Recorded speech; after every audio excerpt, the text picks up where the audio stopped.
What's good, ladies and gents? Welcome to the MKO Pugilism Boxing channel, where we talk all things boxing. Remember to like, subscribe, hit the bell notification, put that on also you get notified of all the latest content as and when it drops on the channel. So let's get into this one.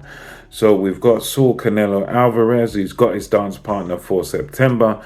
And instead of Jermell Charlo, it's actually going to be Jermell Charlo. So the light middleweight or super welterweight Jermell Charlo is now going to take the place of his brother Jermell Charlo, who would have been the opponent for Canelo in September. And that's something that's definitely raised a lot of eyebrows in the boxing community.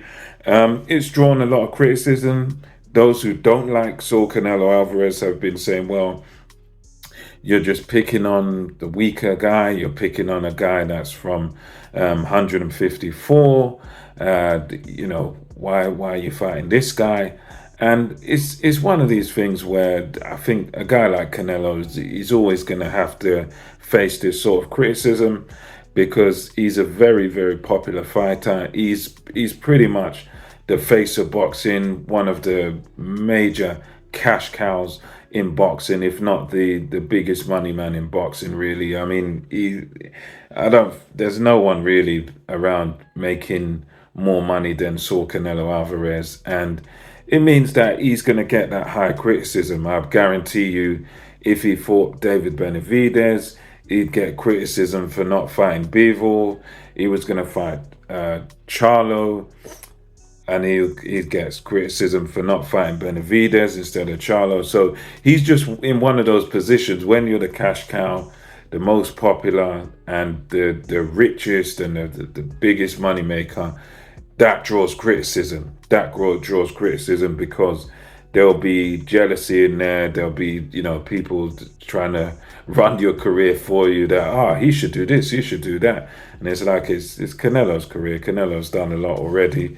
I think this is going to be, a fight where I understand, I've heard a bit about the reasons for Jermell and stuff like that. And I guess that it's personal issues there which mean that he wouldn't be in the right state of mind to go in against pound for pound one of the best that we have in the sport right now. So I understand, having heard a bit about it, the issues and stuff that he's got going on there, that, I understand that kind of precludes him being at his best to be able to go into this fight and everything. I mean, some people, they might be able to just cast everything to one side and just say, right, I'm just going to focus, I'm just going to fight. But I suppose you've got to know yourself. And yeah, I commend Jermell for going into this as it's a fight where you're going 2 divisions north, so that's a big thing,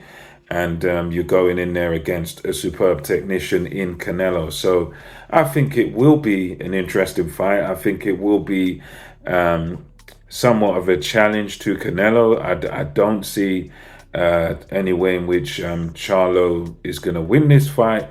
But at the same time, I do give him a shot. I do give him a chance. He is a very good fighter. He's been very good at light middle and everything. And as we all know in boxing, you kind of, to get to, when you box, anyone will know this, amateur or pro, more so the pros, but what you try and do in boxing is you try and fight below your natural walking around weight. You try and get as low, as far below your natural walking around weight as you possibly can. Reason being, because when you do that and you kind of shrink yourself down, lose as much as you can, then whatever weight category you fight in, you're going to be the big guy in that division. You're going to have that size advantage, and that's what people do in boxing. That's what fighters generally do.